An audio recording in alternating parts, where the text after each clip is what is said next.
Sensei.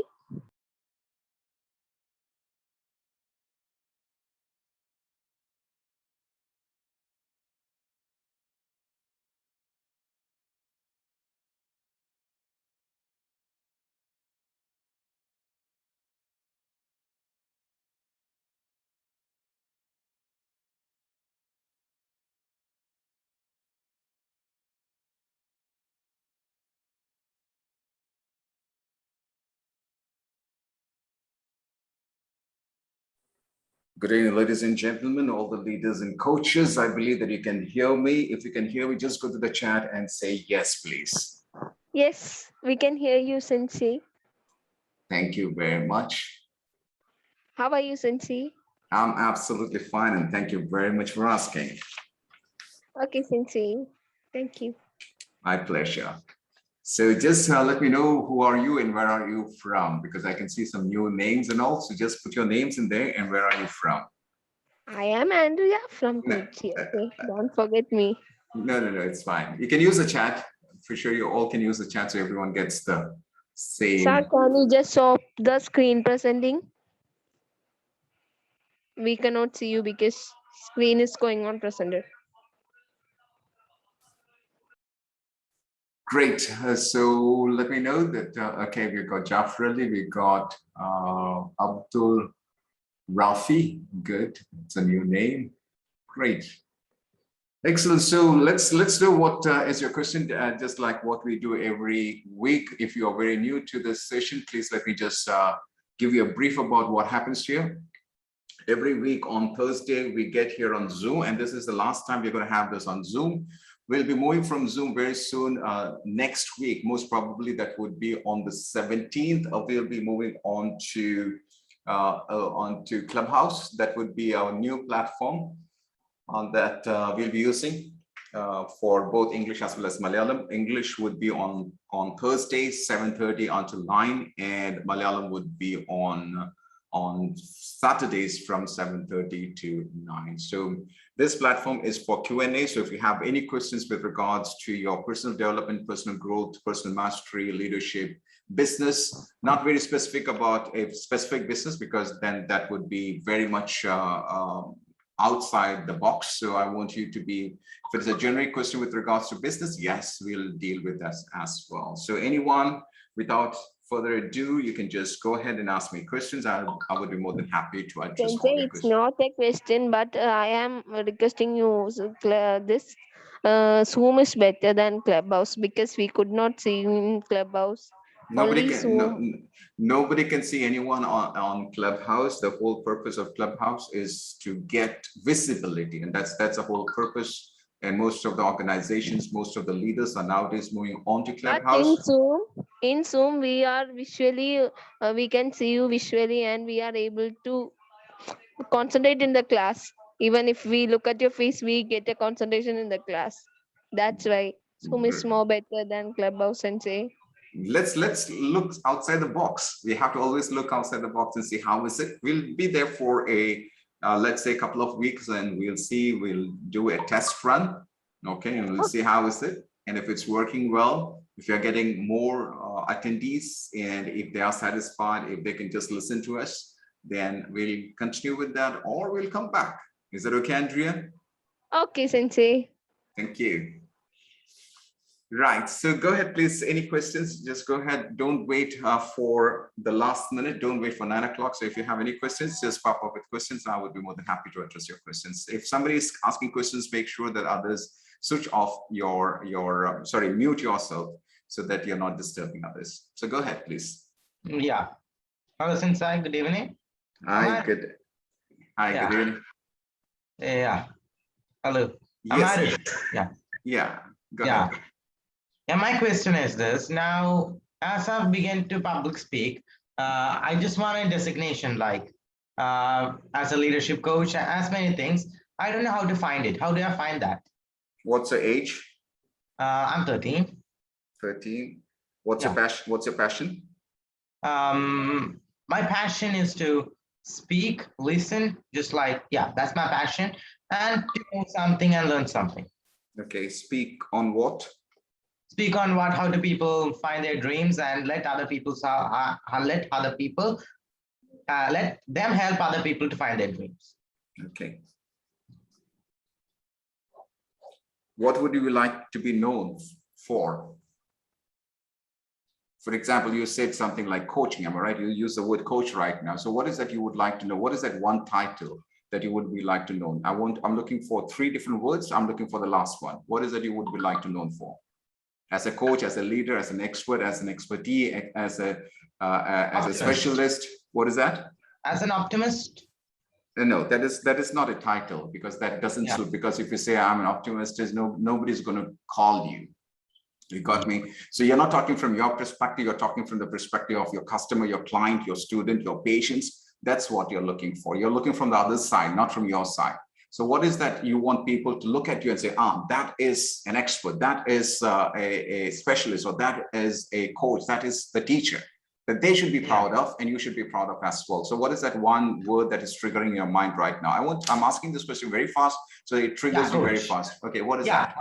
As a coach. Okay, as a coach. Now you said that you bring dreams in other people, am I right? You help them to identify their dreams and help them to achieve their goals and dreams. Is that right?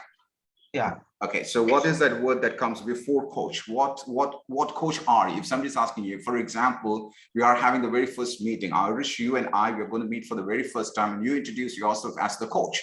Now, when you say that I'm a coach, then I would think that you're a football coach, you're a soccer coach, you're a cricket coach. You are what coach are you? So what is that comes before the coach? Tell me.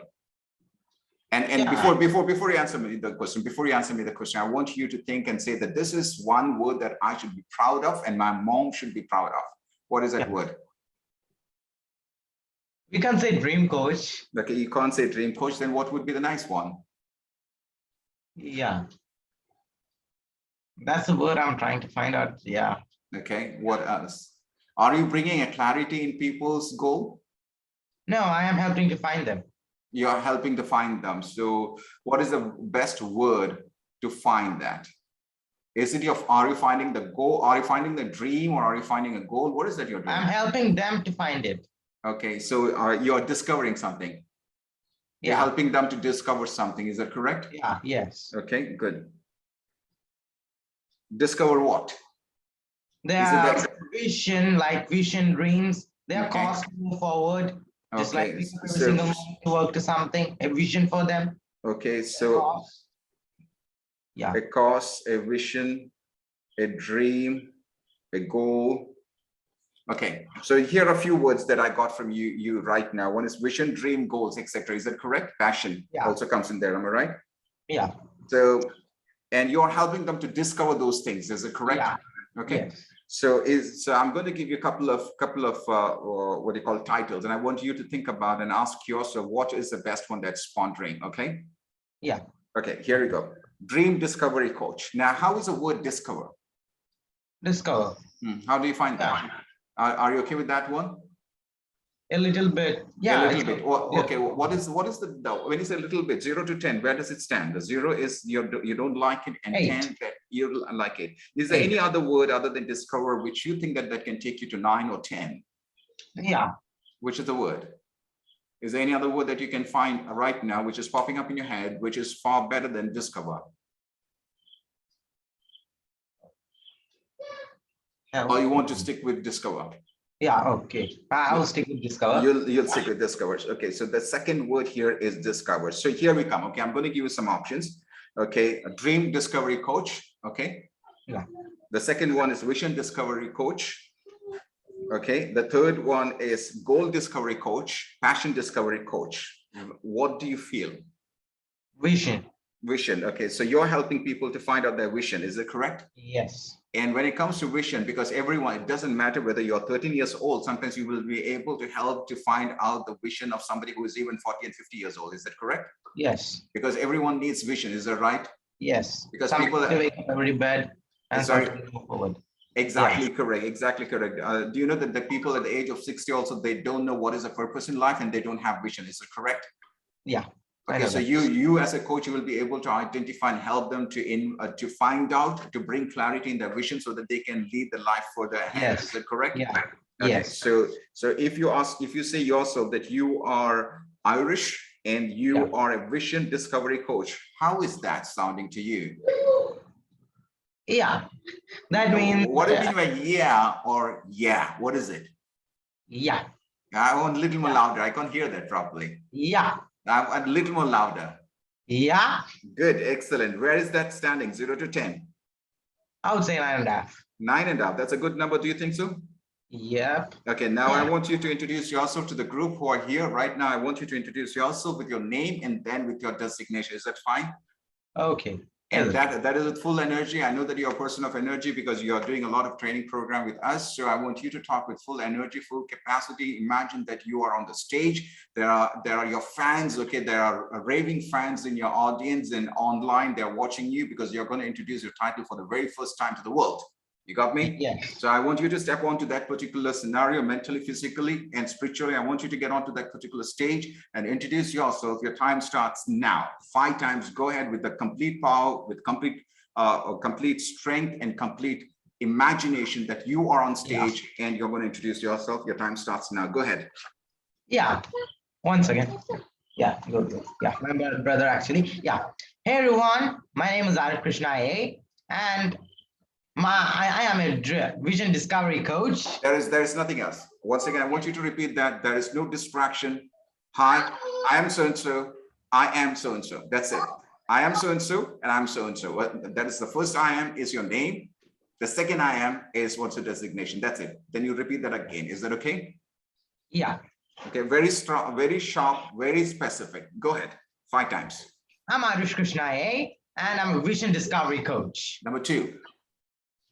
I am Arish Krishna A, and I'm a vision discovery coach. Number 3. I'm Arish Krishna A, and I'm a vision discovery coach. 4. I'm Arish Krishna A, and I'm a vision discovery coach. Number 5. I'm Arish Krishna A, and I'm a vision discovery coach. Very good. Thank you. Do you know where did you have the transition when you said 5 times? Can anyone identify where did he actually have the transition?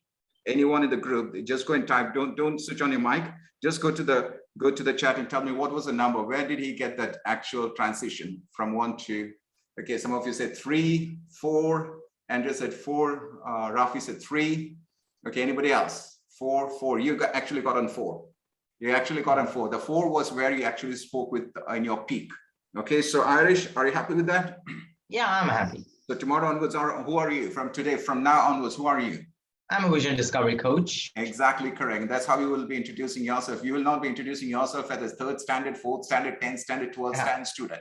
Okay, you got me? Yeah. You will introduce yourself as a coach. Then people ask you, people would be more eager to know who you are and what you do. And that's when you start coaching down. You're with me? Yes. Happy with that? Yes. Thank you very much. I want everyone to go and wish Irish. Go and wish Irish. Okay. Yeah. Thank you, Sensei. Thank you very much. Let's move on to the next caller, please.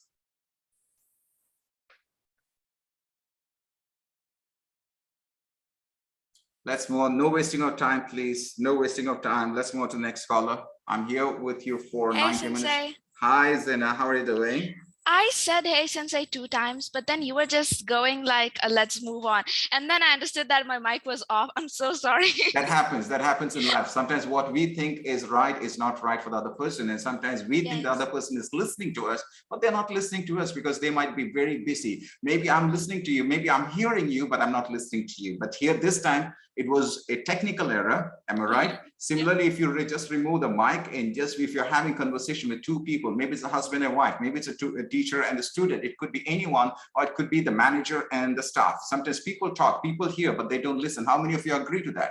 People hear, but people don't listen. Listening is something that you as a leader, you should be building that sort of capacity in you and the ability. Only then you can become a better leader. It's not about how you speak, it's how you listen. That's more important. Even if you're speaking less, that's fine. If you're able to listen to somebody, that's when you can bring empathy in that in you, and you can connect yourself and you can put yourself in your client's shoes, in your participant's shoes, in your patient's shoes, or in your staff member's shoes. Is that right, Zena? Absolutely right. Go ahead, darling. What's your question? Yes, it was kind of related to what you said. I just found out that I'm really capable of of responding correctly to other people opening up or being emotionally unstable. So I've been in kind of that situations, and I really know how to respond to that person. Okay. I don't give them advice. I just ask them questions, and I make sure that they're feeling better and not worse. Even though a lot of people had given me advice when I was emotionally unstable, and I know that's not how you do it. Yeah. So I so I really know how to respond, and I feel like that's not what everyone knows. So I was just thinking, in my later stage, when I'm taking my degree, I do have a clarity. I do have a great clarity about my life. So I was thinking, what if I can take psychotherapy as my thing when getting a degree? So will it affect me being a coach, or will it add value? Will it add good thing? Is it a good thing that I'm a psychotherapist and a coach at the same time, or will it be a barrier? Good, very good question. Now, I'm not going to ask your age, I know. Okay, so here's my question. When you say psychotherapy, tell me what are the areas they cover? I know, but I want to hear from you. What are the areas they cover? Well, actually, I did not have that much time to check on really into what psychotherapy is. But I think that it really involves emotional intelligence and being empathetic, Okay. which I'm really good at.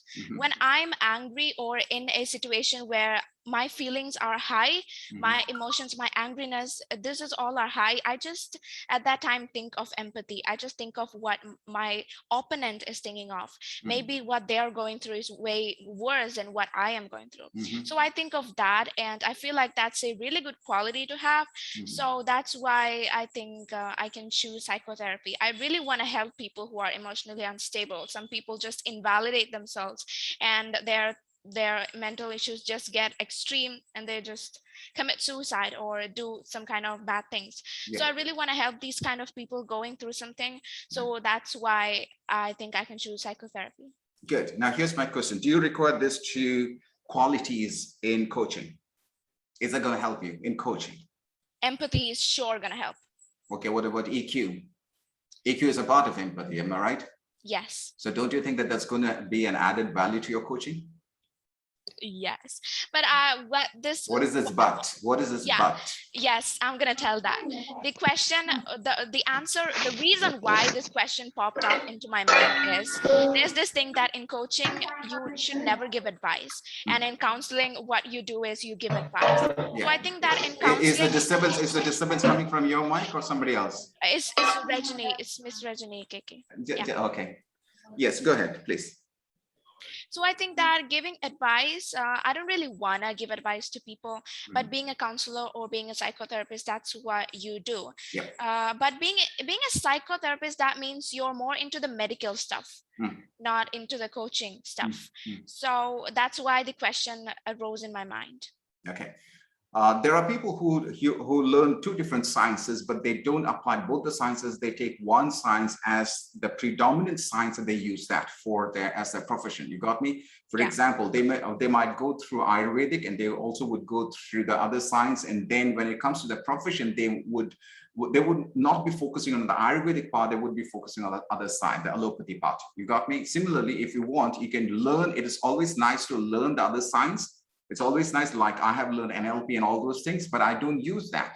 You got me? And NLP is a very good thing that you can learn, neuro-linguistic programming. However, I don't use that. I use only a certain part of it, which EQ also comes in that one. I use a certain part of it in my coaching business. Similarly, what you could do is if you're going for psychotherapy, it's always nice because you're getting more knowledge about it. You're seeing from a bigger picture. You don't have to use it because you don't have to be a psychotherapist. You can be a coach. And you can use that knowledge and wisdom for helping others rather than giving them an answer or an advice that would help you to ask better questions. Don't you think so?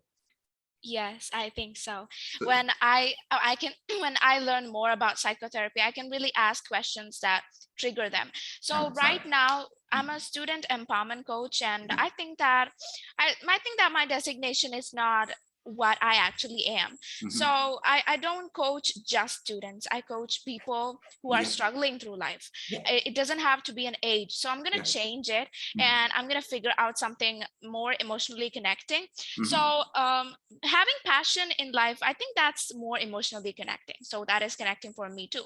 Absolutely. So that's why I think I can change to passion empowerment coach or something. Yeah. But yeah, I can sure change it, but I need it in a certificate. So I'm going to do something else. And I do have plans in my mind.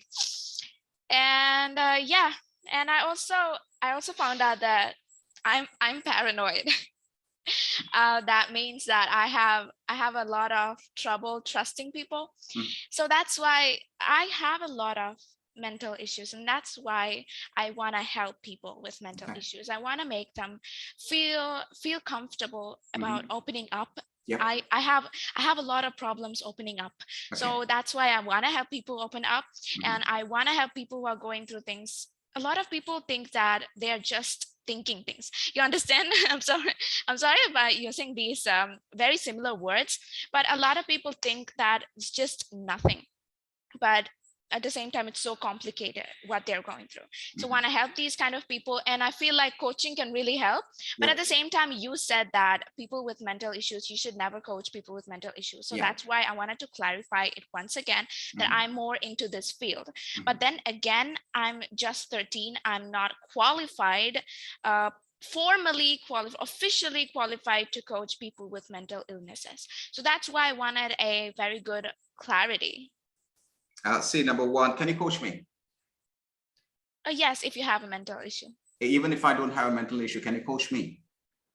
If you have anything troubling you, yes, I can coach you. That's why. So you don't have to use the word student anymore. Yes, okay. So remove the student part, because when you say student, that means you are confining yourself to a circle. Am I right? Yes. So remove that, because I know that you are a potential person, because I know that you train and you coach people who are more than 40, 50 years of age right now. Yes. You're only 13 years old, but you're coaching people. I know, I see that, I get good feedback about you.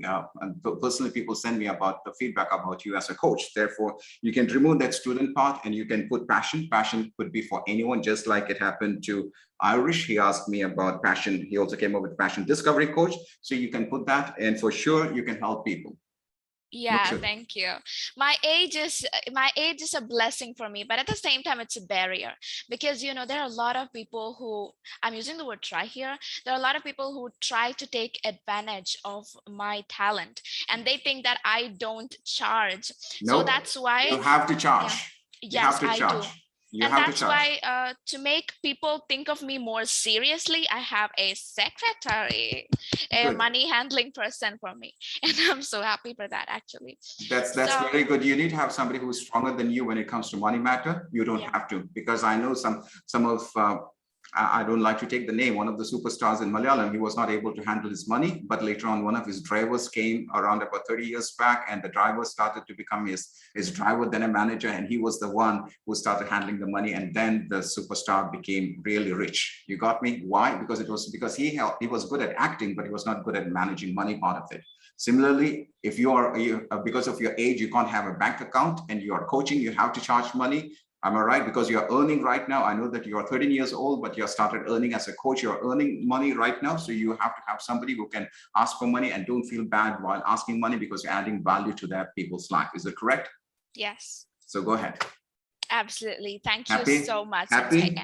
Yes. 0 to 10. Don't you see that I'm improving? I need reassurance. Yeah, absolutely. Yeah. I'm happy and I'm proud of you. Thank you so much, Sensei. And I'm logging off. Thank you. Next, please.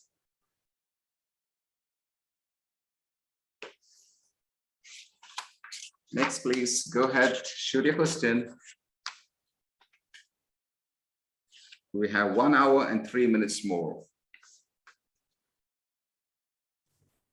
Please don't. Hi, Sensei. Hi. Good evening, Hey, good evening, Dr. Rati. How are you doing? Where are you right now? I always like to ask. You're in Haryana. Sometimes you're in Delhi. Still, Sometimes I'm you're in in the Haryana. airport. Sometimes Yes. you are in Visakhapatnam. Sometimes you're in Bangalore. So it's always nice to check where is your location right now. I'm at Haryana at the Okay. moment. Good. I would like, my question is, when we look for a transformation, when I talk about that I'm working as a leadership transformation coach, so Yeah. which is that first step, or where I should feel that I have taken up the person to the higher level? Like, what should be my first step and what I should seek for? Okay. As of now, as present scenario, as per the present scenario. Okay. So if I could ask you a little more better question right now. So that means you are a leadership transformation coach and you want to know where your clients are right now. Is that correct? Yes. Okay. It's not about after you do the coaching, but you are the No, very it's like after I do, where should I look them, that if I want to take them to the higher level, so where from should I start? Which is that one thing where I should focus on? Okay. The very first thing that you have to focus on the vision, whether they have the vision or not. Okay. Whether they have the vision or not. I'll give an example. For example, a company is working for 10 years. Okay. A company is Okay. working for 10 years and then the company is just going in loss. You come in as a coach to coach the business leader, and then you ask whether they know where are they taking the company. If the leader does not know that where they are taking the company, meaning they don't know what is the vision of the company, then he is the one in the wrong seat. Is that right? Yes. Okay. Now, let's say that they know what is the vision and still the company is not going forward. You got me? Now the vision is clear. However, the company is not moving forward. Then again, it's his mistake. Why? Because he was not able to translate or transform his team members to the level where he wants to take the company. True. Okay. Because why? Because he didn't grow to the level of the company. Just imagine, level of the company, meaning he is so shrinked. He's so shrink that the company is not able to grow, or it is because of his bottleneck, because he does not grow. And since he's not growing, the company is not growing. How many of you got to say, I got in the chat box? If you do not grow as a leader, your company will never grow. That is sure, 100% sure. If you do not grow, if I want to grow my business, which is called Ledge International, I must be the very first person to grow. If I don't grow, my person is not going to grow. Similarly, if you are coaching someone, if the leader is not growing, automatically it would reflect in his business. So if you are coaching a leader, you have to ask what is number one, the vision, and number two, what is the result of him as a leader. You got me, Dr. Reti? What is the result that he has produced as a leader? Now, the result could be financial. It could also be in the number of staff members, the retention of the staff members, and the areas that they are covered. So there could be a different ways to measure. However, one of the easiest way to measure a leadership of a person, whether he is in an organization, whether it's a non-profitable organization, or he is into sports or whatever it is, the best way to measure the leadership of a person is the influence that he has created or she has created. Yes. Very simple tool, because you need to have a measuring tool, that something that is quantifiable. Am I right? So if you have a measuring tape, you can measure the height of a person. The weighing machine you can measure the weight of a person. If you've got a kilometer, you know the distance and so forth. Am I right? Similar, there's only one measuring tool that can measure the leadership of a person, and that is influence. That means how many staff members do you have got right now? Well, I got 100 staff members right now. Now, how many members joined this year? Well, there were 75 who joined this year. So what happened earlier? That means 50% of them already left. So now you look at how many people came in, how many people left. Now you have a graph. You got me? You're with me? So if you look at the graph, if you can say that they have got 100 people, and out of this 100 people, 75 people are there in the company for the last 5 years. That means he's a good leader. Definitely. You got how many of you got that? If you are a business coach, you're going to an organization, they got 100 staff, and you are evaluating, asking them how many staff members do you have? We got 100 people, and out of this 100 people, how long they've been working? And if they've got 75 people who are working for last 5 years or more, then that means he's a good leader, because people are liking to remain in the company, irrespective of the level of the company, irrespective of the money they earn or the salary they earn, but they are liking that sort of environment, because you as a leader, you are creating an environment and energy there so that people love to be in that organization. That's very important as a leader. Thank you so much. Did I answer your question? Yes, true. Thank you very much. Thanks a lot, Dr. Reddy. Next, please.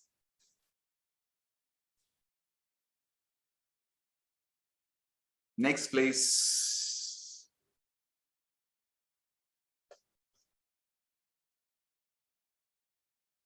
You got 52 minutes more. Next question, please. Hi, Sensei. Hey, Rashid, Dubai. How are you? Rashid, good. I'm always fine. There's no doubt about it. So the other day, I have an experience. So we were meeting a client. Okay. For them, we have been servicing for past 8 months. Okay. So there was a revision of the contract. Okay. That time, what happened? The client had come back to us. In fact, we have over delivered the service, but they wanted to negotiate with us on the face.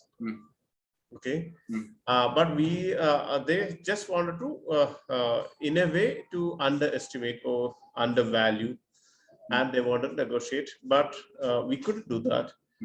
And my question is that, at that point, I didn't want to react or respond in that way.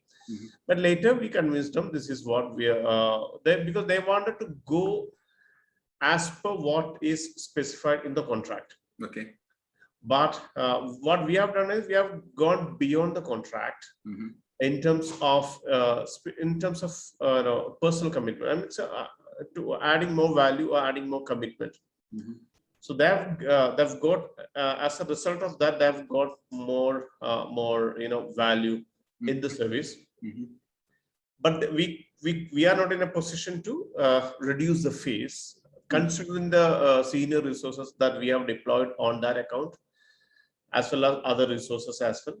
So my question is that if we are facing such a situation, a client is coming back to us negotiating to reduce the fee, how would we prevent that? We have a set of fee, but we are not in a position to reduce that.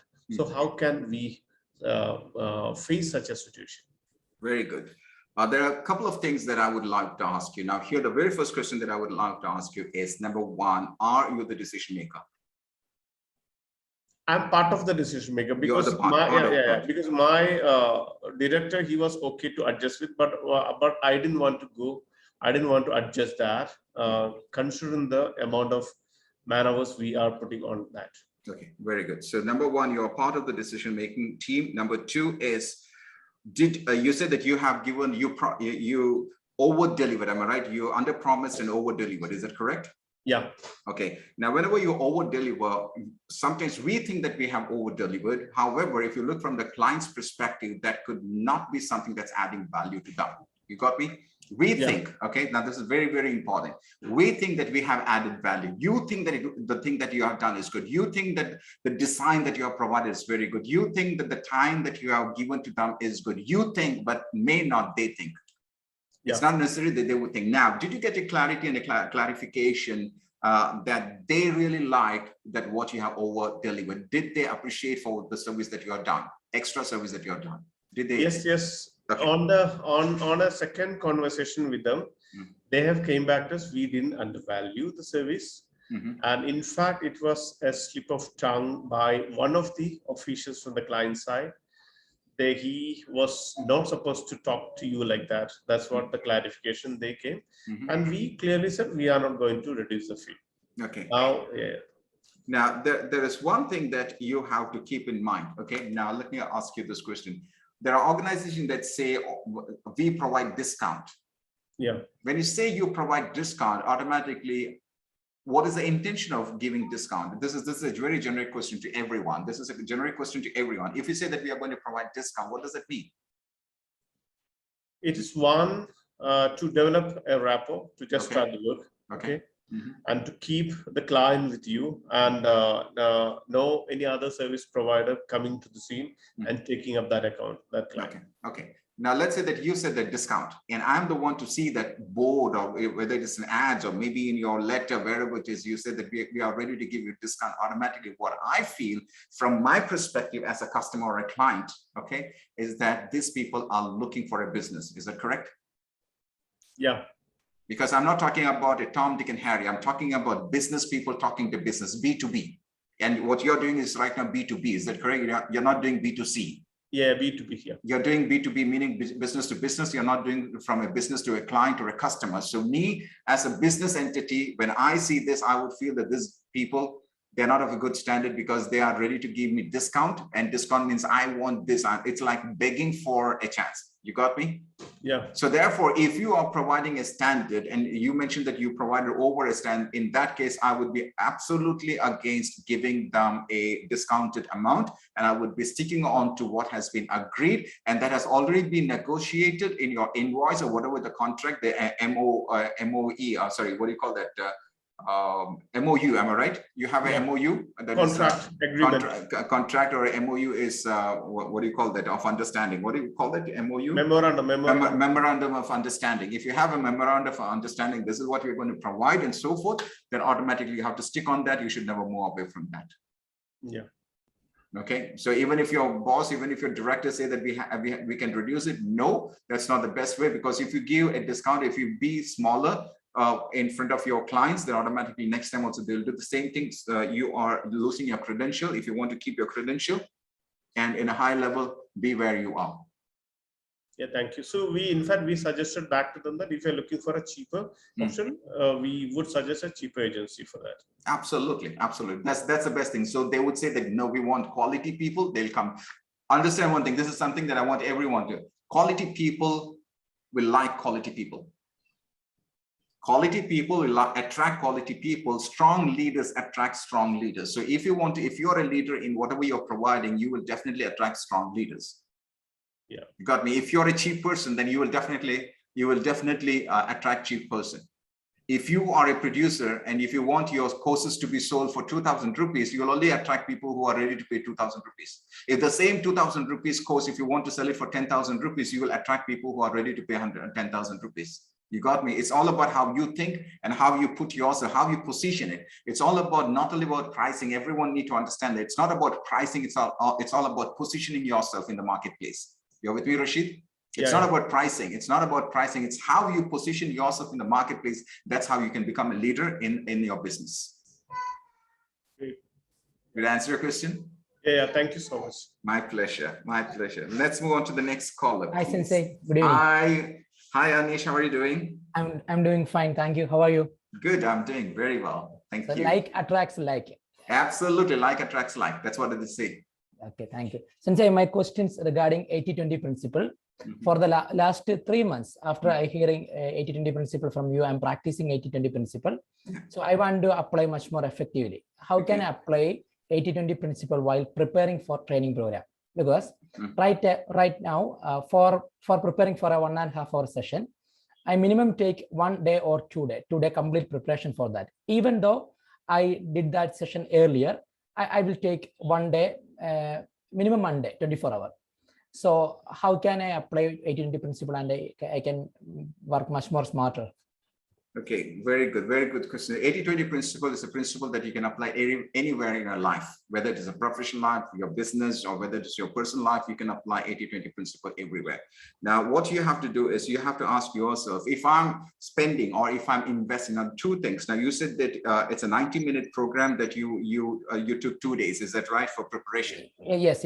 Okay, you said you took 2 days for the preparation. Now, this 2 days could be either spending or investing. I want everyone to understand this. How many of you got it? It's very important to understand the 2 days that Anish took. It could be either spending or it could be investing. What do you mean by spending? Spending is that he was in front of the laptop doing something and doing many other things. And at last, when at the end of the day, it was not giving him the same quality product. Quality, I'm using the word quality product for is delivering of 90 minutes of session. You got me? You're doing something for 2 days. End of the day, what the result that you're getting, the outcome that you're getting is not matching with the 90-minute session that you are intended to take. You got me? Similarly, if you are very clear about it, you would not take 2 hours, or sorry, 2 days, or you may take 2 days. That's okay for that. If you take 2 days and you have to think in your mind, this is the 2 days that I'm going to take. There is no distraction, no mobile, no telephone, no calling, no notification, no email, no nothing, everything out. I'm going to crystal focus on this and this much hours. That is in 2 days. I'm going to crystal focus for the next 4 hours. Then I'll take a break. Then I'll go for another 4 hours. Then I'll take a break in this 8-hour times, because you're not going to sit there for 2 days. You're allocating your time. Am I right? So let's say from 6 o'clock to 10 o'clock, then you take a break. Then you start from 4 o'clock until 8 o'clock. So you got 2 breaks or 2 intervals. You are preparing your program.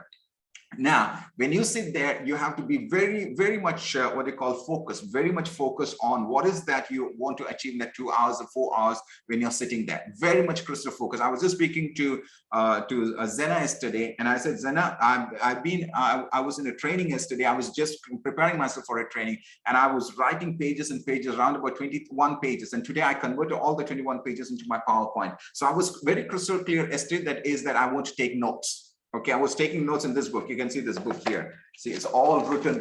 Everything I was writing in this book. Can you see that? Can you see a cross? Can you see a cross? Yes. So every time I write this and then I cross it, whenever it goes to in PowerPoint, I cross it. So yesterday it was writing, today was crossing. How many of you got it? Yesterday was writing, today was crossing, because crossing means I know that this content has gone to my PowerPoint. How many of you got it? How many of you got it? So you have to be very clear about it. Now, when I have it in the PowerPoint, that means I have invested. You got me? I have invested because I have got a very clear picture that is this content is going to help me for course number 1, course number 2, course number 3, whatever it is. You got it? And then the next question that you need to ask is, can I convert this in such a way where I can teach the same program for the next 2 years? Okay. That's where the 80-20 principle comes in. Now it's called investment. That's called investment. If you take 2 days, and that 2 day, whatever you have created, and that is going to help you only for one course, that means you didn't invest, you really spend your time. Yes. How many of you got it? Say crystal clear. I want to repeat that once again. Let's say that you had a very clear goal. You took 4 hours in the morning, 4 hours in the evening for 2 days. That means you took 16 hours. And out of the 16 hours, you created a training program. You created a content, whatever it is. And then you use the content for one training program. And then you are not able to use the content. That means you have not invested your time. Rather, you have taken 100% for, so you have taken 100% for creating just one particular program. After that particular program, that file is going to go into your folder, and you're not going to open it again. That means you did not apply the 80-20 principle here. However, if you're taking 2 days, 16 hours, and you created a program and you know that this content is very much good and I can use this for training or coaching students and entrepreneurs and leaders, and I can use this because this is an evergreen content, and I can use this for the next 1 or 2 or 3 or 4 years, and I can also convert this into a video. I can even upload that into a video. I can sell that video. I can create a podcast out of this. I can come up with YouTube channel out of this. Then I'll tell you, you have applied the 80-20 principle, and that's when we call it as investment. Otherwise, it's not an investment. Yes. You're with me? Yeah. Crystal clear. How many of you got it? I want everyone to go and type CC, which means crystal clear. If you got it, just go and type CC. That's how you invest your time. You should not be spending your time. You should be very crystal clear and make sure that you use the best of the time, you best of the activity. You can't manage your time. You can only manage your activities, and this is how you manage your 80-20 principle. Thank you so much, Sensei. My pleasure. Yeah. Next, please. Sensei, good evening. Good evening. That is Sumaya, I believe. Yes, Sensei. Sumaya, congratulations. You're shining, you're rocking, you're changing people's life day after day, day by day, every day. Sumaya is changing people's life. Day by day, every day, Sumaya is changing people's life. Tell me, Sumaya, how can I help you? Okay. Sensei, it's a pleasure when you say that. When you when you hear such appreciation from a mentor, it is very nice. Thank you. And my question is that I actually weekly I give talks. Yeah. So I take different topics based on what my audience. I have a group of people, and what they like, I ask them, and if I like also that topic, then I will learn about it and give a talk on that. But as you said, that will be a sort of spending time, isn't it? So I have to create some product of my own. How to find out which will be a better product? Is there any shortcut way to find out that? Yeah. Okay, good. Is that your question? Yeah. Okay, the best answer is something that you already have. because you have been doing talks on a weekly basis, and people are asking for a specific topic from you because they expect something from you, because they know that you are a specialist, you're an expert in that particular topic. Is that right? And that's why they're asking you, Sumaya, would you come up with this particular topic? You prepare yourself, and then you do a talk on that particular topic. Is it correct? Yeah. Okay, so that means it's very clear for you that what is that they want, and whenever you come up with a product, okay, whenever you come up with a product, the most important thing is to know the pain. You should never come up with a product. I want everyone to go and type pain, please. Go and type pain. Do not come up with a product that you like. No, that's a wrong way. Come up with a product which is a solution to the pain in the marketplace. So if people tell you that, Sumaya, do you mind coming up with this particular program or course or talk or show, whatever it is, now you know that people are having that sort of pain, and that is how you start. Then you have to come up with a product. There's a lot of things. There are 8 different points, which I'm not going to talk right now. However, the very first point is to identify the pain in the marketplace, and then you see the feedback. So let's say that you did a training program today for being happiness. Okay, that is something that you did 2 days back. Am I right? Yesterday. Positive, happy hormones. Yeah, happy or hormones. So now let's say that the previous week you did something else. Now you go and you can invite those people who have attended both the program. Let's say program number 1, 2, 3, and 4. If you've got 10 people who have attended both all the 4 or 5 programs, call them for a Zoom meeting and say that you all have been my audience in this 4 or 5 program. Could you tell me where did I do the best justice when it came to the talk? And be very honest and let them give you the honest feedback about this is the topic that we really liked, and we think that this is your strong area, and this is what you can do, and that is a program that you have to come up with. Did I answer your question? Okay. So and get it from them, and then you produce the product. Since you have taken 4 courses, that doesn't mean that all the 4 courses are going to help you, because they asked you to come up with 4 different program. You came up with 4 program. However, you may not be good at all the 4. Let them tell you what was the best for them and how you were able to solve that pain in them. So that is a program that you have to come up with. Okay. Does the number of participants attending the session show the pain? No, because sometimes you might be using a small platform. The same. See, I have taken program where I have got only 10 people. I have taken the same program where I got thousands of people. Same program. So you can't judge based on the number of audience. Let's say the number of audience depend upon your where you have positioned yourself in the marketplace. Let's say you're doing a program for XYZ company or a XYZ platform, and the people there already know about you. In that case, you'll be having more audience. If you're very new to the market, sometimes you might be having less audience. And then what happens through the word of mouth and so forth, next time when you do, you'll have more audience. Okay, so it's not about the number of people, it's how you were able to help them to solve the pain. Okay, Sensei. Okay, it's not about the quantity, it's about the quality. How many of you got it? Say crystal clear. I want everyone to go and type crystal clear. It's not about the quantity, it's not about the quantity of people, it's the quality of how you were able to solve the issue. That's how you become an expert in that particular area. Okay, Sensei. Thank you. Thank you so much. My pleasure. Next question, please.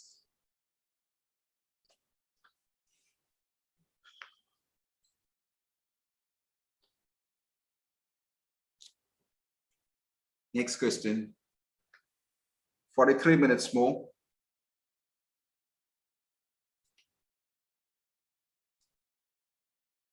Go ahead. Don't wait till it's 9 o'clock. I know at 9 o'clock, there's a huge rush coming in. And everyone starts to talk at that time. Don't wait till 9 o'clock. So if you have any questions, just shoot the question. Sensei, can I? Rati again. Yes, please. What questions we should ask ourselves? Keep us moving, growing, developing. Very good. May I?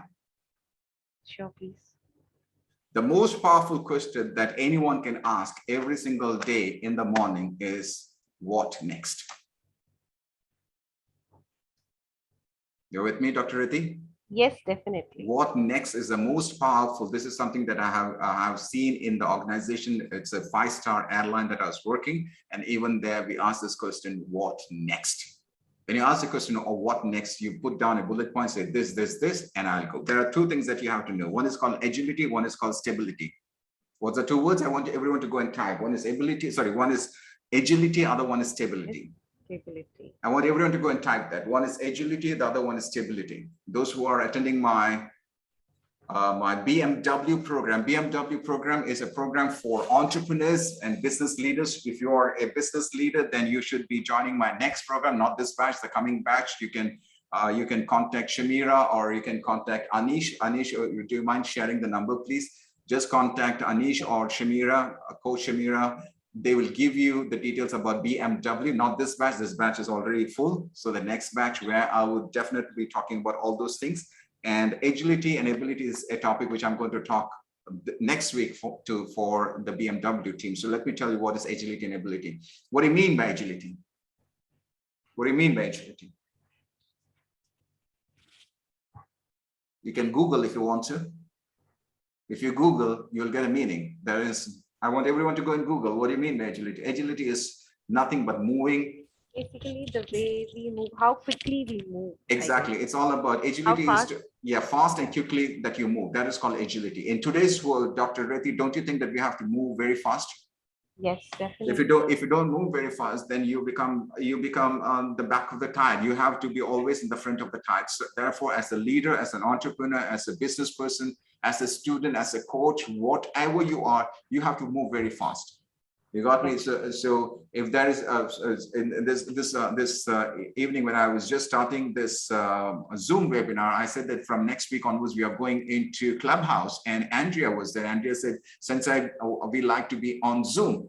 But I said, we want to test how is it? I mean, Clubhouse, how is it going to happen? How are we going to work there? I did 4 or 5 sessions and it was amazing sessions. And each time I had more than 700 people who attended my session. However, I want to see how is this question answer session, the recharge, how is it going to apply in that particular platform? Because we have to test and see. Okay, so we have to move very fast. So one is agility. So as a leader, as a coach, as an entrepreneur, you have to move very fast. Now, moving fast is not good. Now, that's very important. Moving fast is not good if you can't stay there. Yes, we need to be stable. You need to be stable. So it's like stepping. That is where you step. Just imagine a ladder. Okay, just imagine steps. You step up, then there's a plateau or there is a flat area. Is that correct? That's called stability. You must be able to keep both the foot there and feet there, and you must be stable. Then you take the other foot, one leg, then the other leg, and then you must be able to stay there. If the same thing happens, if you want to grow and excel, there should be 2 things: agility and ability. If you don't, agility and stability. If you don't have stability, you're going to roll down, you're going to fall down. Okay, so you need to have the capacity. If you are stepping up, and if you're implementing new techniques or new techniques, a new system or new SOPs or whatever it is, that once you go up, you should be able to say it's working. It's working for me, and it's working for my team. It's working for the organization because you come from the educational part. So you have to see that your team is also able to cope up with your ideas, your thoughts, your systems, and your strategies. And then once they all are okay, now let me keep the next step. Now let me think about something else. What next?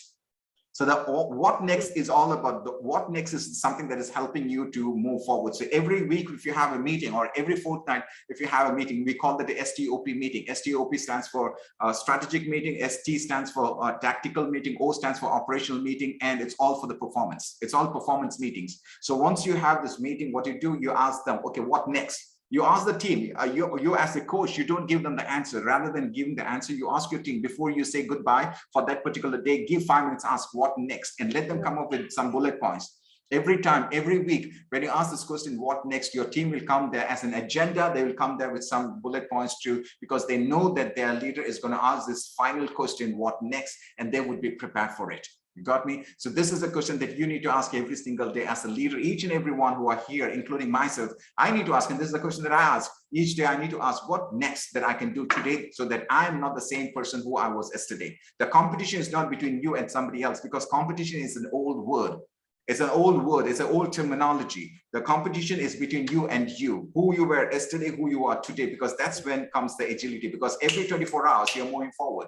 How many of you got it? Say crystal clear. How many of you got it? Every 24 hours you're moving forward. It's moving forward not only in your thoughts, in your process, in your thinking process, in your action. It could be many things. It could be even the way that you dress, or it could be the technology that you're using. Every single day you just take one step. That's agility. Every single day, take one step, move forward, make sure that you are stable, then ask the next question the next day, what next? So today you might be moving on one particular area of your life. The next day, you might be moving on the other areas of your life until otherwise it's stable. So that's most powerful question, what next? I want everyone to go and type what next.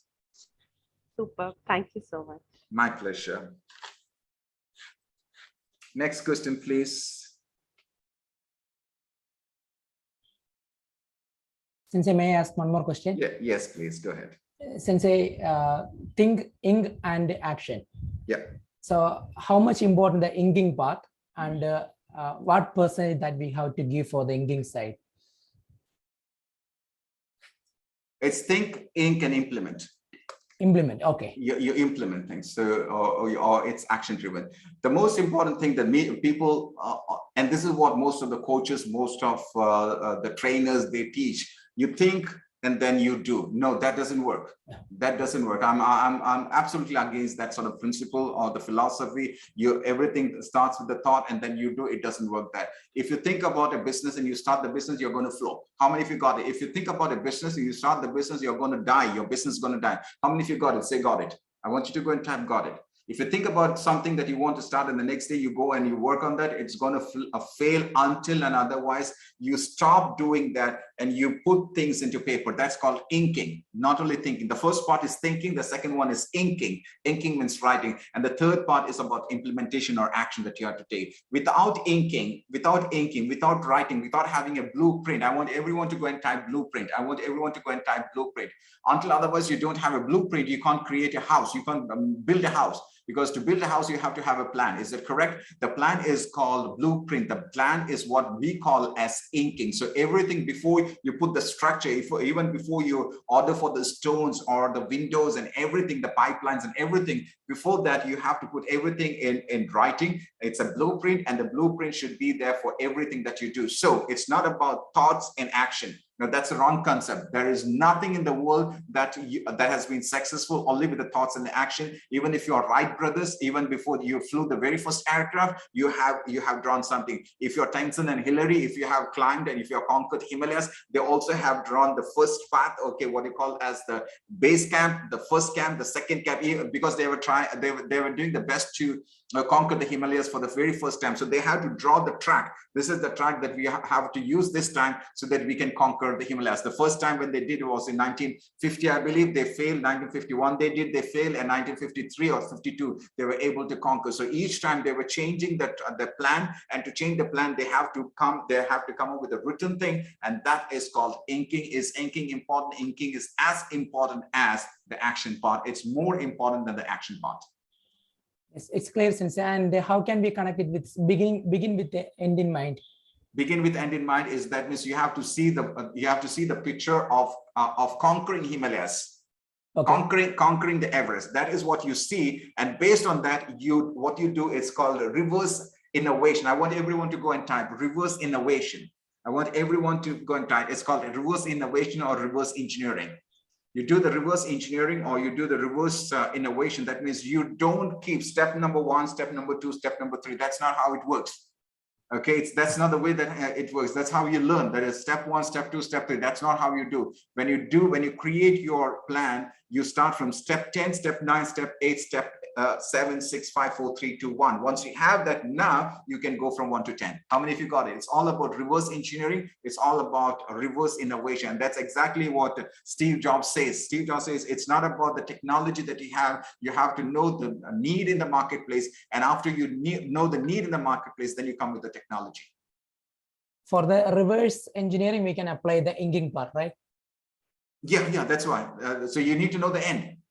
Without knowing the end, you can't apply the reverse engineering, because the end start with end in mind or begin with end in mind, like Stephen Covey said in his book 7 Habits. You have to start with end or begin with the end in mind. So you're seeing yourself on top of the Himalayas, okay? And then you ask yourself on day 10, this is where I will be. Day 8, this is the camp house I'll be. The day 7, I'll be here. So you are bringing it down. So once you have stretched that down till the ground floor, what you call as the foundation or the baseline, now you've got the baseline. Now, when you're teaching that to somebody else, you say level 1, level 2, level 3. But the very first time you do, it's reverse engineering. Yes, that's clear. Thank you so much.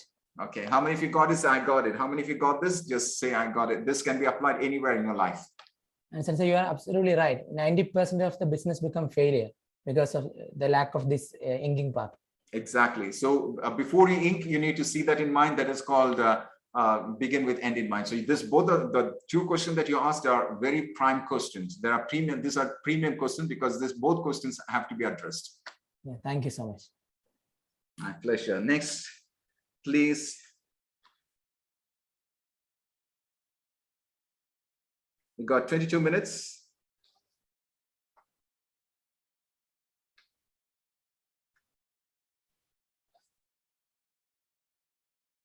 Go ahead, anyone. Sir, I am Nijo. Is it Lijo or Nijo? Nijo. N-I-J. Where are you calling from, Nijo? Kerala. Where in Kerala? Haripad. Haripad is in Alapura, is that right? Yes. Okay, tell me, what's your question? How to create awareness to sell our product? How to create awareness to sell your product. Okay, so the awareness in people, is that correct? Yes. Okay, so there are different ways that you can use that. Either you can use now, number one, the first question, Nijo, you need to ask that, do you have audience with you already? Okay, do you have a list of audience? Because the list of audience is very, very important, or what you call as you need to have an ecosystem. An ecosystem is a group of people where you are helping them on a regular basis. Do you have that, Nijo? No.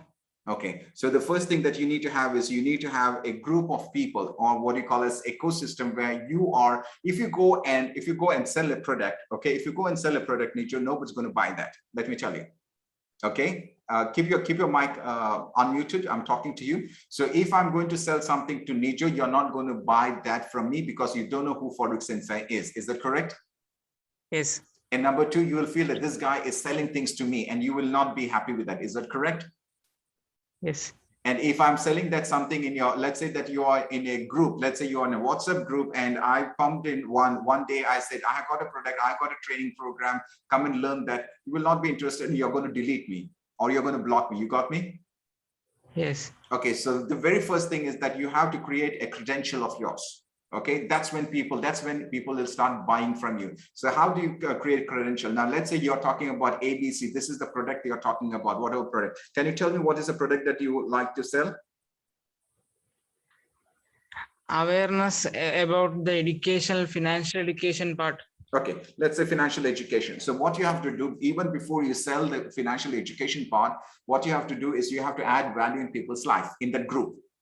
Okay, you have to create a group, and you have to make sure that every week or twice a week or whatever it is, you have to educate them free of charge. No money, no selling, no sales.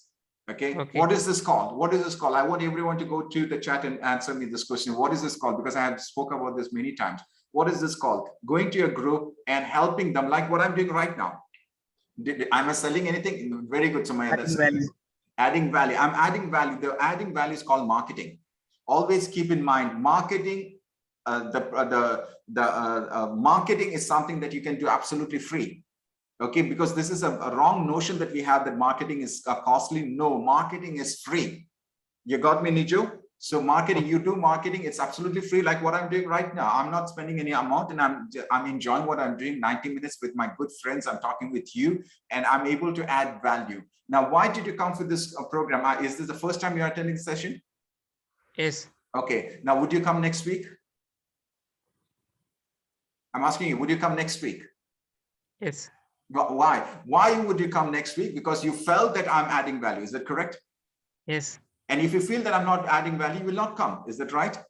Yes. Now imagine that you came 10 days to my session. Every week you came for my Malayalam program, for my English program. After 10 days, you'll feel, oh, Sensei is something that he is adding value to me. Is that correct?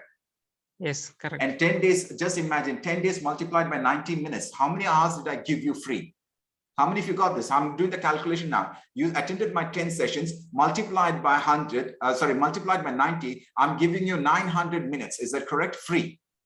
Yes. Do you agree? How many of you agree? Got crystal clear? I want everyone to type crystal clear. After attending my 900 minutes, I'm saying I'm coming up with a product. The actual price for this product is 4,000 rupees, but for my team members here in this group, you are around about 100 people, and for this 100 people, I'm going to give this only for 999, and this is only for you, and I would like to give this by 12 o'clock tonight. Will you buy that? Tell me. Yes. You will buy. The reason why, because you have spent, I have invested 900 minutes with you. You have been with me for 900 minutes, and I was able to prove that I am an expert in whatever I am, and I have proved that I'm an authority, what am I talking about. I was able to add value to your life. Is that correct? That's the very first thing. Is that right? Yes. And the second thing that I said, the value of this product that I'm going to sell is 4,000 rupees, but now I'm going to give that for 900 rupees. Now you feel that, okay, this is something which Sensei is going to give to only to me or to this group for 900 rupees. And then I created an anxiety, and I also create a scarcity saying that by 12 o'clock.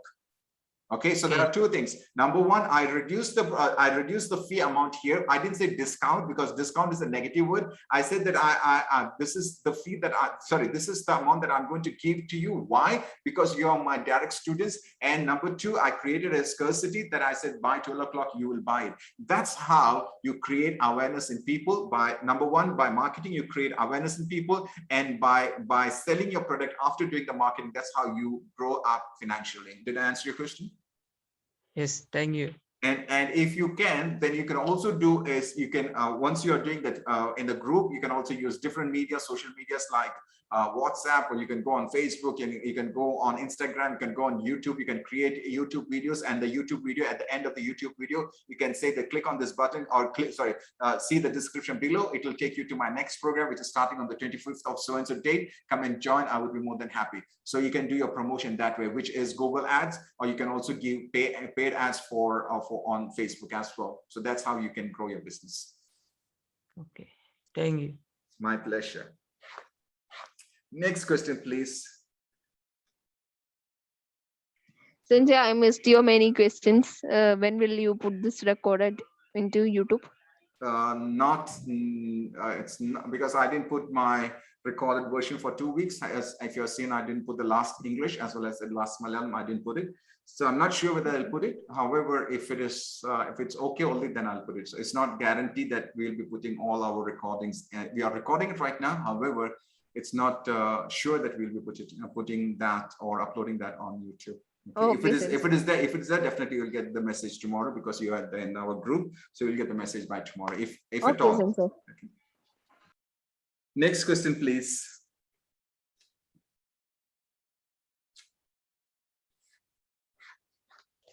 Sensei, good evening. Once again, Sumaya here. Yes. Can you suggest some books to read? It depends upon what you want. About yeah. Overall, self-help. Self-help. What are the books that you have? I have some like How to Win Friends and Influence People. Then Who Will Cry When You Die. Like such books only I have. So that was Dale Carnegie. The first one is Dale Carnegie, and the second one is Robin Sharma. Is that right? Robin Sharma. Then okay. I have You Can Win. You Can. That is. Shiv Okay. Kera. So if I look at my counter, can I? Okay, I'm going to take this camera. Can you see my bookshelf here? Yeah, I love books. So that's all hundreds and hundreds of books. So I have to check which is the best book that it's going to help you. Okay, so right. Sana, can I give you one name? One book. Okay. Have you gone through the book? One of the best books that I like, a very good book that I like is Goals by Brian Tracy. Have you gone through that book? That's a good book. No. That's a very good book. Then Start With Why, which is a very good book by Simon Sinek. I would recommend that. So two.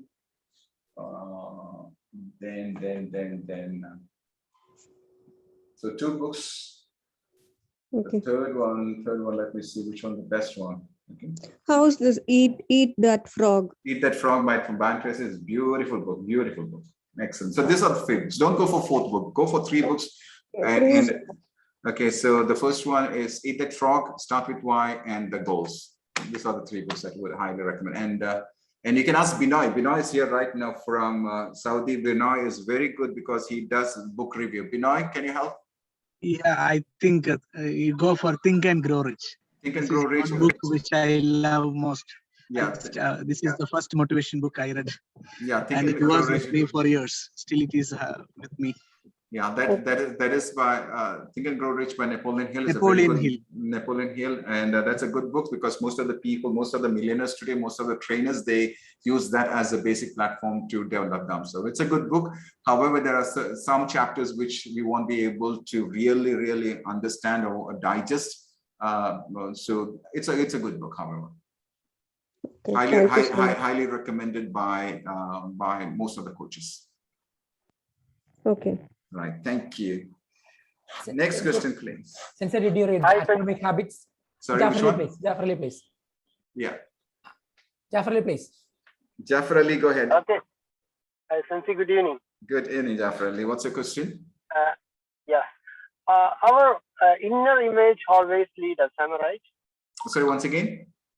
Inner image lead us always, am I right? Absolutely, there's no doubt about it. We call it inner image, or we call it the inner world.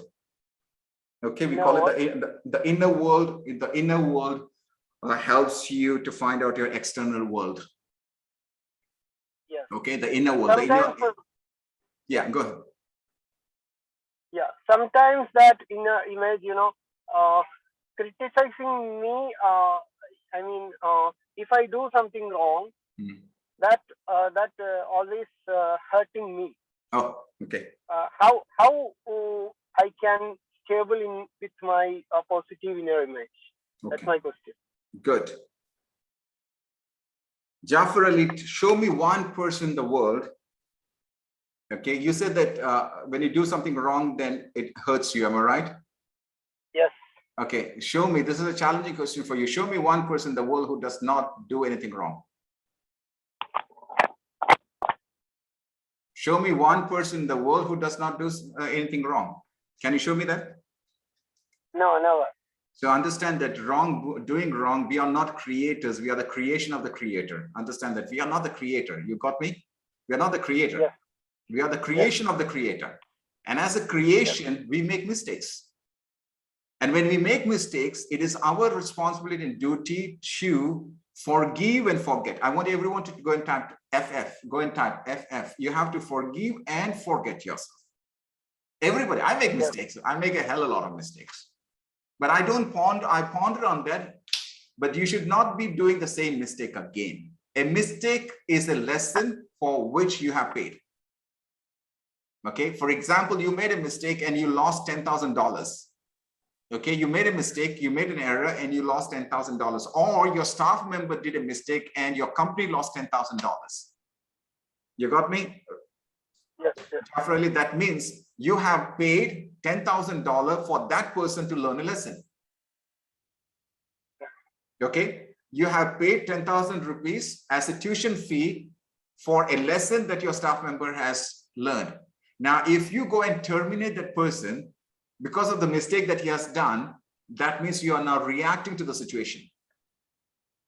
Yes. At the same time, if we say that, yes, I do understand that we have made a mistake, excuse me, we have made a mistake, we have lost 10,000 rupees. What are the lessons that you learn from this? And if your staff member is able to bullet point and give you 5 or 6 things that this is what he did and this is why he went wrong, this is what he did and this is why he went wrong. If you could do that and say that this is what he has to do next, what next? That means understand that you have got your money back.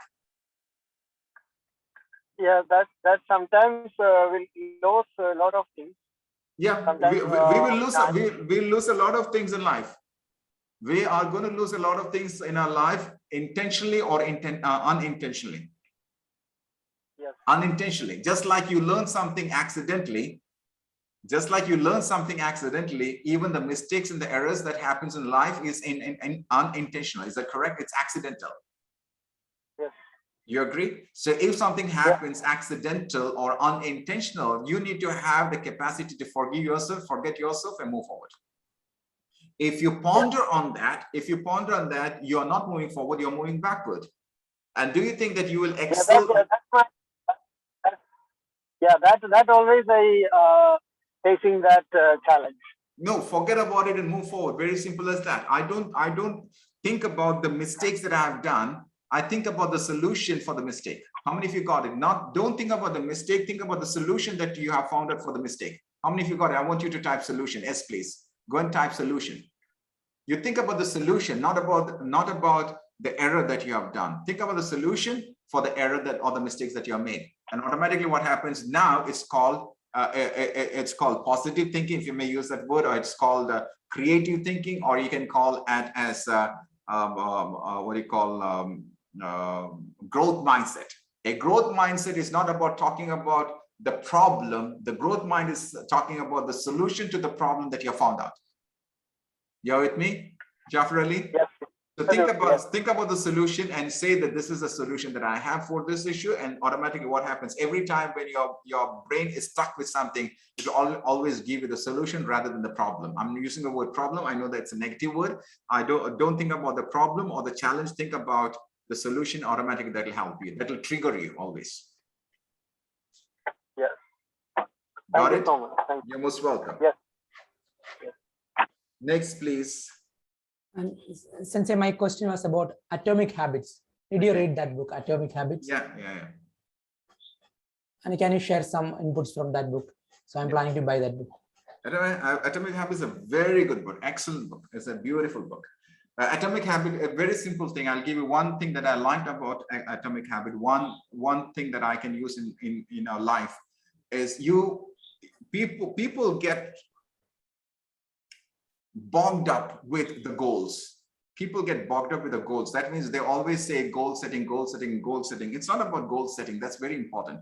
It's not about the goal setting, because goal setting means, let's say that you want to run 100, let's say 20 kilometers or 25 kilometers marathon. Okay, 25 kilos marathon, and you have started running and you went up to 24 kilometers, 24.5 kilometers. Okay, 24 and a half kilometers you ran, and then you collapsed. That means you were not able to finish the 25-point finishing point. That means for you, it's a failure. Is that correct?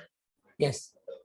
So when you set a goal, the biggest defect or the biggest disadvantage of setting the goal is that once you set the goal, until otherwise you don't reach at that particular finishing point, you always consider yourself as a failure. And that's when the next time, if you are not able to come to the finishing point, the next day you will be dull, you'll be depressed, you'll go for overeating, you'll say that I'm not going for marathon anymore, and then let me overeat, let me go for drugs, let me go for alcohol, let me go and watch movie, I'm not going to go run. Why? Because you started considering yourself as a failure. How many of you got it? Say, I got it. This is something which is all over the world. Those people who set goal, the instructor, teacher, or the facilitator or the coach, they don't teach about, it's not about the goal, it's about the growth. It's all about the growth. That means now what happens, let's say that I was able to accomplish only 24.5 meters or kilometers. I can sit back and I say, I was not able to achieve it. That's okay. Last time I ran only 15 kilometers. But yes, today I was able to achieve 24 kilometers. How many of you think that is a growth mindset? How many of you think that's a growth mindset? Say I. Yes. Should I be happy with what I was able to achieve? 24.5 kilometers. Wow, I did an amazing job. It's not about getting first. It's not about finishing. Okay, it's about growing. Everyone in life, it's not about goals. It's not about goals. If you set goals, it's not about the goals. Life has to grow. Okay, success is not a destination. It's a journey. It's a journey. And in the journey, you have to grow. And in order to grow every single day, there should be something that is challenging you. And you have to ask the same question what I mentioned to Dr. Riddhi, what next? Only when you ask the question, what next, that is then when you start growing. So going back to the book talks about, not about the goal. You're with me? It's not about the goal. It's about the growth. How you grow on a regular basis, and focus on the growth part, not on the goal part. You're with me, Anish? So always focus on, okay, yesterday, well, I'm getting closer to my goal. I'm getting closer to my goal. It may take one day, it may take 10 days, it may take 10 years to reach my goal. However, if I look at where I was yesterday and where I am today, I have grown. I have grown to 1 centimeter, 1 inch, or 1 kilometer, or 1 kg, or whatever it is, my knowledge, whatever it is. I have been growing on a regular basis. And I know that if I'm using this consistently, one day I am going to reach my goal. So it's not about focusing on the goal. It is focusing on where you were yesterday and where you are today. Yeah. That's called growth. That is what will make you happy. It's not the goal that makes you happy, but your growth on a regular, consistent basis that makes you happy. And that is the beauty of that book. And that is one part that I have taken in my life. For the growth setting program. For the growth setting, I did my growth setting program even before I read this book. Okay. I make the growth setting program. How many of you have attended the growth setting program? It is available. You can contact Anish. It's a beautiful, beautiful program. It's called the growth setting program. It's around about 5 hours, I believe. And you can watch the video. You don't have to be live with me. It's a very good program. And definitely that's going to help you a lot. And that program I came even before I came up with this program, which is called, before I read this book. Yes. I love that program. That was the tripwire to connection to you, because first after the 4IM program, next after I attended the goal setting program. From there onwards, I become the student of Farookh Sensei. Wow, that's great. Sensei, and one more thing, the same will be connected with the fail and the failure, right? Yeah, fail and failure is two different things, because people again consider that to be the same. Fail is we fail. I have failed many times in my life, but I'm not a failure. Okay, we all fail. We all fail. In examination, we fail. We fail in a negotiation, we fail. We go to the shop and we ask for a discount, we fail there. How many of you agree? That's also failing. Am I right? You go to the shop and the shopkeeper says, or the salesman says, this is 100 rupees. And you say, can I get it for 50 rupees? No, sir, you'll get it for 100 rupees. That's failing. How many of you got it? Failing can be small and big. In the same way, success can be small and big. If, for example, you ask that a trouser, which is, let's say, 2,000 rupees, and you say that, can I get that for 1,900? And the person said, okay, sir, I'll give it to you. That's a success. How many of you agree that's a success? How many of you agree that's success? People don't take that as success. And that's why they don't celebrate. And if you don't celebrate your little success, then you're going to be, you become like a robot. You're not a human being anymore. How many of you agree to that? Every small thing you have to consider that to be successful. Reaching home by 5 o'clock. And if you reach home at 5 o'clock, that's success. Having dinner with your parents, success. Getting up in the morning at 5 o'clock, success. Doing yoga in the morning, success. That's all considered to be success. And that is what has to make you happy. And if you don't find happiness in that, then I'll tell you, you will never be happy in your life. Because again, let me tell you, success is a journey. It's a journey. Every single day you have. Now, today I'm so happy because I'm talking to all of you. After this session, I would be like, oh, relaxed, because I had a very good conversation with my friends all over the world. You're with me? Similarly, failure is all the same. You fail many times, small, minute in the decision, because we make more than 35,000 decisions. I want everyone to go and type 35,000 decisions in a day. 35,000 decisions in a day. And some of the decisions that you take is failing decisions. That means you did not get the approval of somebody else, or you did not get your own approval. That's failing. However, that failing is not the end of the story. That's not the end of your life. If you change and you ask yourself, what next? What is the next step that I have to take? What is that I'll be doing differently? Not different things. What is that thing that I'll be doing differently so that it will take me to the next step? That's when it's no more a failure. That means you're again back on the journey to success. How many of you got it? That's called the journey to success. Failing is a stop. It's a pause. Failing is a pause to think you, to trigger you. Failing is always good. It's called fail fast. It's always nice to fail fast and fail small. Fail fast and fail small. Now, what does that mean? I'll give you an example. If you are driving a car and the car is going for 10 kilometers per hour, okay, 10 kilometers per hour means the car that you're driving is really slow. You agree? If you're driving the car very slow and you crash with some other car or some other object, if you're driving the car and if you spin your steering, and if it's going out of control, you can readjust the wheel. Am I right? Yeah. You can readjust the wheel. Why? Because you are in control of the steering wheel, and therefore you're control of the 4 wheels of the car. Is that correct? Why were you able to control the wheel of the car and the steering? Why? Because your speed was slow. Yes. Am I right? You are driving in the slow speed. However, if you're covering the same distance and now you're driving 250 kilometers, that means you're going very fast. Am I right? You're going very fast, and then you spin your steering wheel. Automatically, what's going to happen? You're going to crash with some other object, or you're going to crash with some other vehicle. Is that correct? Why? Because you are not able to control yourself, and therefore you are not able to control the steering wheel. And since you are not able to control the steering wheel, you are not able to control the wheel of the car. Is that correct? Yeah. So similarly, when it comes to this one, when you are building something, you are going very slow. Fail in the beginning, fail in the beginning, fail in the beginning. So now you know that this is not the way I should do. This is not the way I should do. This is not the way I should do. This is not the way I should do. Let me do something else. And that could be a trigger which can help you, just like what happened to Thomas Edison to come up with the bulb. Yeah.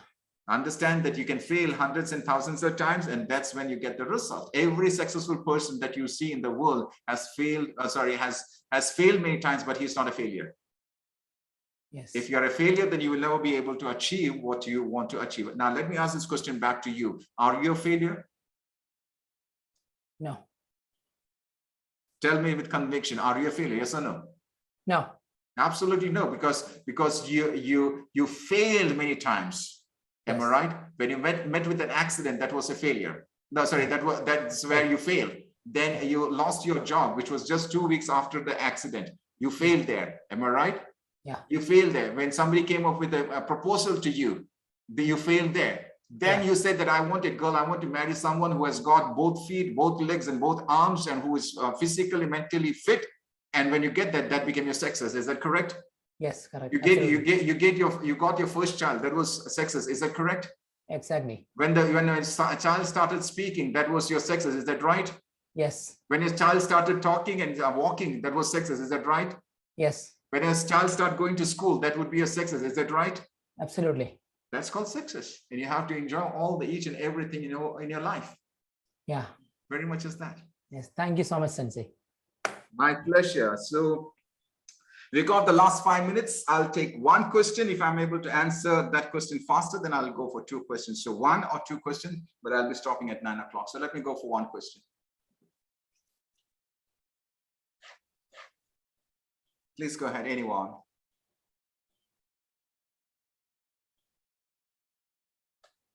By the way, whoever wants to join in the Coach the Coach program, where we make you as professional coaches in just 4 weeks time, you can contact Anish, Coach Anish, who's here right now.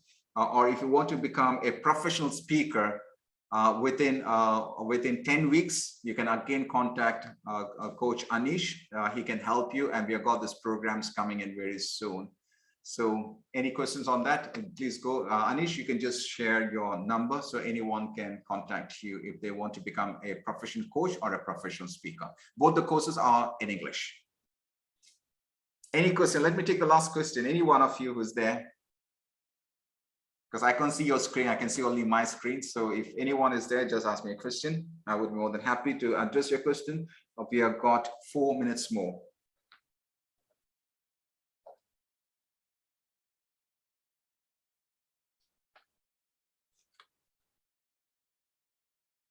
Anyone, make use of the time. You got 4 minutes. If you got any questions, just go ahead and ask me a question.